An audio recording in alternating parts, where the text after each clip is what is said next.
I'm going live on fucking Twitch, so we're gonna see if this fucking works for once. God damn it. Oh man. It says I'm live on Twitch. Sweet.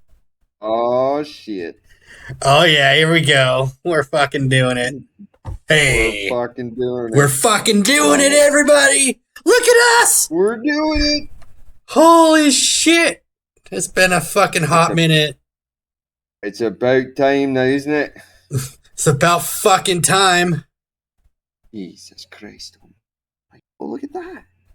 Oh, hey. Oh, I'll turn it down a bit. We're 38 seconds into it. Shit. Welcome. Well, hello, everybody. Welcome to the Hivemind podcast. I am one of your hosts, Air Rexy, a.k.a. Kyle Kelly.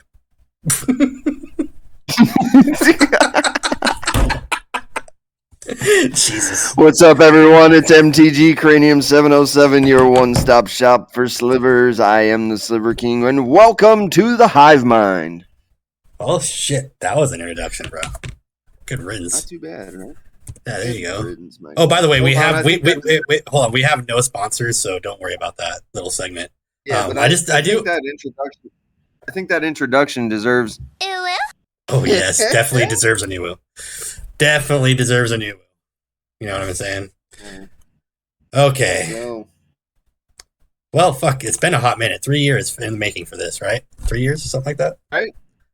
It's been about 3 years. I mean, we've been talking about this for a long, long time, and it's finally coming to fruition, bitches. Finally fucking here. Although I'm pretty sure, like, right now, like, both of us are on hotel internet, so hopefully it sounds okay. This is probably not going to be the best first episode, so we don't really give a shit. So, if it cuts in and out, just know we tried our hardest, but, this is going to be a rough edit, but that's all right. We're going to get into it. So, subject number 1 for the first ever episode. Kyle, what is it? I have a hot take, actually, for you. What's the hot take? It's just, like, fuck the reserve list, man. Like, get rid of that goddamn thing. Absolutely. The reserve list is stupid. It shouldn't be a thing. And, like, that's me saying that as a Sliver Queen owner. Like, I don't give a shit if the prices go down. Just make it accessible to every single person that wants to buy those damn cards. There's no reason a Gaia's Cradle should be $1,000. It's fucking cardboard. Yeah, for real. Like, come on now. But yeah, anyway, that's my go. That's hot take number 1 of the podcast. Yes. So, I know subject number 1 we were kind of discussing was going to be transitioning from EDH Commander Casual or Casual Commander, whatever you want to call it, into cEDH Competitive Magic. That's correct. And, yes. Like how everything changed, how the mindset of gameplay did, playing with other pods and other people. And some people may get a little booty tickled off of opinions, but hey, whatever. Get booty tickled. Yeah, it's just one of those things, like cEDH is not everybody's cup of tea, right? It's just like EDH isn't everybody's cup of tea, But I firmly believe, like, the casual EDH players rule the roost, in this game, to be honest. Especially with the ban list, which is really annoying for cEDH players, in my opinion, anyway. But for the most part, like, I don't know. What's your thoughts on that? So, honestly, like, there needs to be 2 separate ban lists. If there's going to be ban lists, there needs to be 2 separate ones, and the ban list for cEDH needs to be a lot smaller and the casual pods, because honestly, my opinion on it, and I hope this fucking works. I'm really, really hoping it does, and we're going to see real quick if it does or not. This is my opinion of cEDH. It was perfect. Perfect. Everything, down to the last minute details. And this is my opinion of Casual Commander. It's the biggest piece of dog shit. And that's just like what I feel, because I've honestly, oh geez, with the salt levels, if we're gonna go on a salty level of 1 to 10, with casual as compared to cEDH. The salt level of cEDH, I've experienced less salty plays and less salty feelings than I have with casual. Because casual, I get it. I understand. You want to interact. You want to have fun. You want to hang out with your friends. I did it for years with you, with Big Country MTG, with several other content creators on TikTok.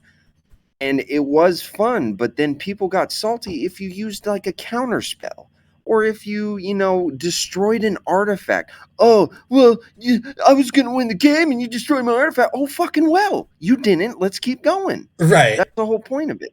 But cEDH, you expect all that stuff. You have to have in your deck, like the other night when we played, right? Saturday. You had the win con. I had a counter spell, a free one, because I had my commander out, Fierce Guardianship. You had that counter by countering the counter, right? It's to be expected. You cut out right there. Hold on. So you had that. You had the Fierce, and then what happened? So I had the Fierce Guardianship, right? I was able to. Okay, I'm going to. What was the card that you played? Collector Oof or something like, or not Collector Oof? Ophidian Eye. Obsidian Mine. Ophidian Eye, yeah. Yeah. For Niv Mizzet, which goes infinite, which kills everyone. I had a Fierce Guardianship. I played it. You had protection in your hands by, I think, what was it, a Force of Will, I want to say? Yes. So you had the Force of Will. So that's something in cEDH. Like, if you're going for the win, have protection, right, for that win, because expect somebody to be like, nope, or someone to be like, nah, that's not happening. And there's a lot more to it. Whereas in casual, everyone's like, well, I'm just playing to win, but I want everyone to have fun, but I want to win. Right. Like, okay, good for you, but like, don't get salty if I stop you from just completely taking over the game. Right. And that's the biggest hot take that I have, is stop being so damn salty. If you guys want to play and have fun with your friends, then expect to come in and play and have fun with your friends, and stop building power 8s or 8.5s to come to a casual pod. Have that rule 0 conversation. If you guys want to play precons and play casual, that's true casual. But when you're coming to a as I like to call it, competitive casual, expect some bullshit and stop getting so damn salty. Why you gotta be so mad? Right, like, why you gotta be so rude? And with that, I'm gonna give that. Hold on, if my mouse ever fucking works, I'm gonna give that a. Yeah, there you go.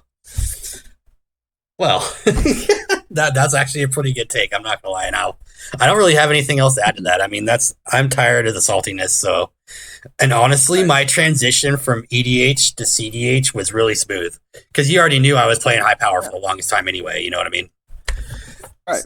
And like for me, it was a quick, smooth transition. I didn't really have to worry about the only thing that I've had like come up is like, oh, well, how come you're not playing Commander with me anymore? It's because, well, I don't really play lower power. I don't play with my precons anymore, hardly. So it's basically I'm playing cEDH only. So a lot of people are like, oh, what? Well, you're not playing with me anymore. It's like, no, you can still play with us, but you're going to have to play cEDH. I mean, that's just what it is. So, and the thing that I've noticed too, like, and honestly, I didn't mean to sound like so harsh, but I have to get the point across with casual Commander players. Like, sorry, but the gatekeeping that goes on in that format is just ridiculous. Like, you can't proxy cards. Like, not everyone's like that, obviously. Oh, don't even go into that subject in this episode, boy. Right. No, that's for another day, brother. Okay, hey, brother. We'll save that one for another day. Brother, that's another one. Hey, brother. Hey, brother. Special plays, special players. Yeah, special teams. Yeah. But the thing about it is Rule 0 conversation needs to be more effective than it is, because when people are coming in and this is where a lot of people get salty because of pub stompers, because they're like, oh, my deck's a power level 7, when really it's a 10. Right. I've had, and several that's the biggest thing. Like when I was playing casual, is half the time we would rule 0, and the motherfucker would still play like, he'd be like Mox, Mana Crypt, fucking Gaia's Cradle. I'm like, dude, are you fucking kidding me? We just had the rule 0 and oh yeah, this is a power level 7. Yeah, sure. Fuck, man. Like, and I played with Casual Commander. Little shout out to them. Great group of people. I loved playing with them. The dude is hella respectful. The guy that runs the channel, awesome guy to play with. We had a rule 0 conversation, right? And we were saying, hey, we have precons that are like 7 or 8 in, 7 or 8 out, something like that. Just barely upgraded precons. We're just here to vibe. Right. And then I made a comment being like, yeah, if you rule 0 conversation, then you bring out like a $10,000 cEDH deck to a casual poppy, you're kind of a dick. The guy was like, well, what's wrong with playing a $10,000 cEDH deck? I said, nothing's wrong with it. Jesus. Hey, do you want to see a $10,000 EDH deck? I mean, you've seen a few of mine. Like, come on now. Atrax is the thing. I'm just saying. Oh, Jesus. So, like I told him, I was like, but the rule 0, if we're all saying we're coming with precons and you come with that bullshit, yeah, you're kind of a dick. No, that's straight up like, get out of here. And then we started to play, and all of a sudden, what happened? Oh, Mox Opal, Mana Crypt, into a Gaia's Cradle, into a this and that, and the blah, blah, blah, blah, blah, and he just proceeded to pop off. So we had a little thing between the 3 precon decks. He said, hey, why don't we all just target this fool until he's out of the game, and then we can continue the casual play. And we proceeded to stomp his ass into the ground and then continued the casual play, and he had to wait for an hour and a half for us to get done. Yeah, that's so the funny thing is that's the thing though is that game took another hour and a half. Fucking God. Right. Jesus. And we got him out quick. It wasn't even like a competition at that point. And he was, I guess I'm kingmaker. Like, yeah, no shit, Sherlock. You did it to yourself, bro. Right. Like, just expect that shit. And I wasn't trying to be rude to the guy, but then he wanted to do that. And so, okay, yeah, I'm going to, want to play petty? Hi, I'm the coach. How's it going? Yeah. That's exactly what happened. So put me in, coach. And like I said, I've played with some awesome casual players where, yeah, we're vibing, we're having fun. There's no salt at the table. They're like, man, we all give each other shit a little bit. But then there's just the people that take it way overboard. And that's the ones that are kind of like ruining that format for people. And that's the ones that throughout the community, everyone's like, oh, it's just a bunch of crybabies and freaking Commander. No, it's a few that are ruining it for the many. Right. That's typically how it goes in most games, though, anyway. Right. It's always just a few bad apples, that ruin it for the rest of the team. So, and I'm sure there's them in cEDH as well. They're oh my God. And we're not even going to get into that in this episode, but I mean, there's been blatant cheaters at tournaments and, oh man, whole 9 yards. That'll be a next part of it, but that's not even in Commander though. I mean, there's been pro tour players that have been caught cheating. It's insane, bro. Blatant, bro. Did you think that was gonna work? Nope. But the thing is they don't get any there's no consequences for them. I think the Commander players, I'm pretty sure they do maybe a 6-month ban or something from the tournament circuit or something, but I don't know for sure. But I mean, honestly, my take on that, if you're caught cheating, you should be stripped of all titles and banned for life. Get out of here. You just ruin it for everybody else. And it's one of these moments where it's kind of like, congratulations, you played yourself. Yeah, for real. You're not advancing yourself as a player if you're cheating. Cheating is cheating, no matter what. I mean, all you do is and I'm not gonna touch too more on it, but it just honestly for me it takes away from the integrity of the game and the decks that are in the tournament too, because now you've messed with what decks made it to the top 16. You know what I mean? Right. So it's you got caught in the finals. All of a sudden, that deck is this is a tier 1 because it made it to the finals. No, he cheated the entire time. It's actually not that great of a deck. Right. And there's been plenty, good tier. There's a few of them. I think there was an Atraxa player or a Corval player. There's been plenty of players that have been caught cheating. It's insane. However, I'm done with that subject, but yeah. And that's why I did a video a long time ago. Why are we afraid to lose? And there were some sarcastic people that edited the video or because my heart and soul is in the heart of the cards, Yugi. Jesus, it's a fucking cardboard. That's what it is. But we all enjoy this game, and let's just have fun, dude. Like, who cares if your win con got countered? Who cares if I didn't? There's how many times have you and me played, Kyle, where I didn't win a single fucking game, and we played like there's 5 games? dude, there's been like a couple times where I think I went like 2 months without winning a game, dude. Like, and you too. Like, it's a thing. Like, Right. even in cEDH, You mean like now? I'm on a losing streak, bro. Yeah. I mean, I think it's been almost like 3 weeks, at least a month since you've won a game. I think it's been about 3 weeks so far, and I mean, it's not for lack of the decks working. It's just for misplaying and playing shit a little too soon, and which it's another part of the growth of the game. When you lose, you learn something that you did wrong, and okay, I'll play better next time. Right. And that's the thing is, since we play cEDH, you have a window to win. Like, it's not like every game goes to like, turn 1 Thoracle, demonic consultation, right? We're not doing that. Like, I think we've seen that maybe and it wasn't even a turn 1; it was like a turn 2 or 3. It was a turn 3 when we played with Rip Pull and Repeat, the guy that's riveting gameplay, right? Yeah, good old Rip, yes. It's like, riveting gameplay. Oracle does? Oh, riveting gameplay, Rip. Oh my god, it's worse than Blightsteel. Jesus Christ. But, how many times have we had those quick games? I mean, shit, Saturday night, the first game was like an hour and a half. Dude, and that's the longest fucking cEDH game I think I've ever been in, dude. And I was just like, oh my god, will this end? Will this fucking end? Because I don't want to play anymore. And that begs the question. I mean, obviously, it's a Rule Zero conversation. I really like what Dave has to say. There's these tournaments where it's like, all right, if you can't win in 45 minutes, whoever has the biggest board state or the most life. Yeah, and I don't even know how cEDH tournaments do it, because I know they go to time. You know what I mean? So I think if there's still players, I think it just draws. I'm not sure. Something like that. Yeah.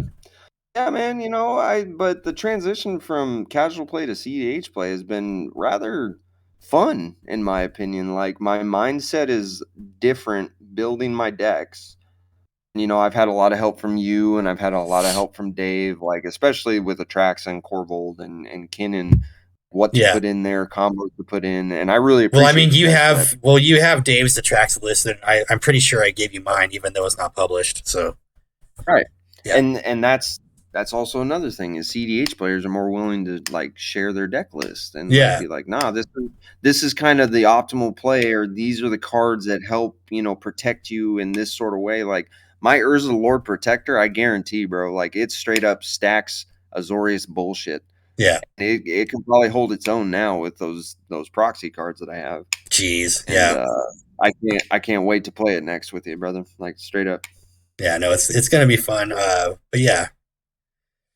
Again, it's proxies are good. Always proxy. I mean, why buy when you can buy a whole deck, for a fraction of the price? I mean, in my opinion, that's what I'd be doing. Exactly, dude. And it's, have fun with the game. That's the main part of it. Like, expect the smoke, expect a lot of things to happen. Have fun with each other at the same time. Like, save the salt for some cooking. You don't need to bring it to Magic the Gathering. It's hot take. That is a good hot take. Yeah, I like it. Oh yeah, man. Well, I mean, in the last 3 years, since we've already touched on that, out of the 3 years that we've been playing together, I mean, what have you learned from the community that we've been in? Everybody pretty much knows we've been in the TikTok community forever, but like we've actually branched out. I did. I made Bad Magic. I'm on Twitch, YouTube, and across the board. And so far, what's your journey been like since you're trying to branch out as well?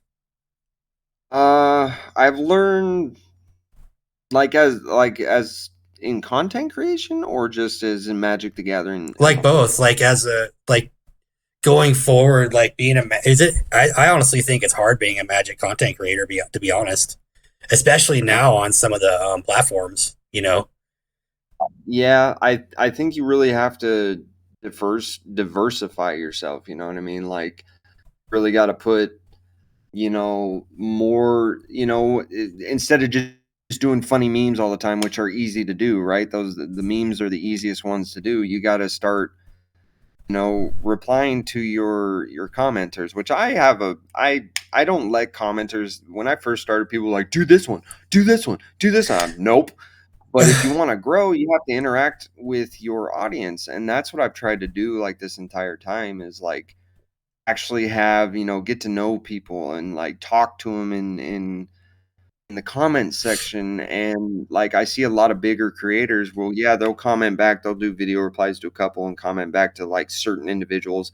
But then other people comment down there and they're just like, nope, I'm too big for you. Yeah. And that's a really, yeah, it's disappointing to see, man. Like, this is not a huge, it's starting to become a bigger community, but it's not a huge community. And like, what's the point? I've seen multiple outside of Magic the Gathering talk where these bigger creators, now that this ban is possibly coming through on TikTok, they're like, I really wish I would have spent time getting to know you guys a little bit more and you guys getting to know me. right. And that's the biggest difference between like what we do and what other people do, is we've actually gotten to know our community a bit. Right. We know what to expect. Although I have a feeling with some of the shit we say, we're gonna see some shit in the comments. I can't wait. Oh man. Yeah, no, absolutely. People are gonna go, oh, I can't believe Cranium and Air to Phyrexia said that. Yeah, we did say that, and I said it with my whole chest, and I do not apologize for it. Yeah. But these are just my opinions on it. You don't have to agree with them at all. And if it does offend some people, well, I'm sorry it offended you, but it sucks hearing the truth sometimes. And really, in all reality, it's just a game. Yeah. And being a content creator for Magic the Gathering, if you really want to make it, you have to keep up with everything, all the new sets, this card, oh, this combo's off with this, or man, check this out, and blah, blah, blah. And it's a lot. Dude. So somebody wanting to make content and all that, they see that and they see an overwhelming odds, and maybe that, diverts them away from wanting to make content creation. I'm going to tell you this, make your first video. Right. Just make something. It doesn't matter.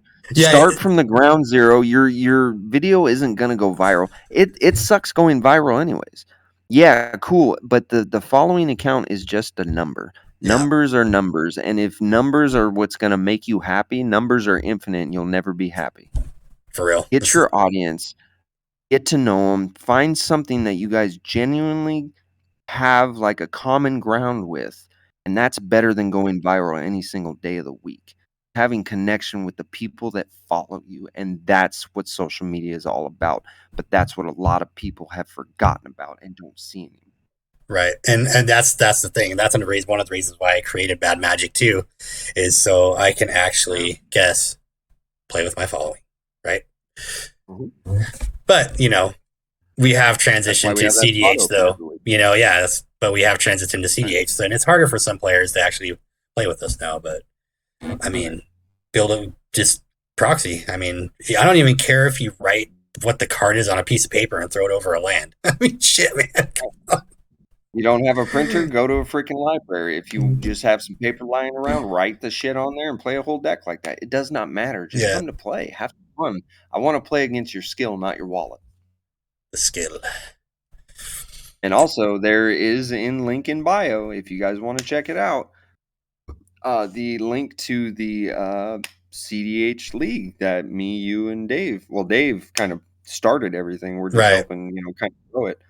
But if you guys want to learn cEDH, if you guys want to get into that portion of Magic the Gathering and sling some spells, I mean, we have an opening every single week. We save that third spot for some person to come in and play. And not only that, outside of our pod, I actually teach people how to play Magic anyway, or cEDH, or I even help them build powerful decks. Like, you've seen me, I go crazy with deck building. So, oh yeah, dude, and you, like I said, you've helped teach me. Dave's helped teach me a lot, and it's been a really good experience with you guys. And I just want to tell you, just from the bottom of my heart, straight up. Okay. Oh yeah, dude. No, it's been a journey for sure, but Yeah, so with that, Uwu will give this. Oh yeah. Oh yeah. It's the Hivemind podcast. All right. Anyway. Special teams, special plays, special players. Let's go. Let's go. I think I'm good for the first episode. It's a little longer than I wanted to go, but it's better than nothing. So well, whoever did show up, we appreciate you for listening. If you want to come back and see for round 2 what we're going to brew up for our next episode, stop on by the Hivemind. But with that, we're out. We out. Yeah. Later, everybody.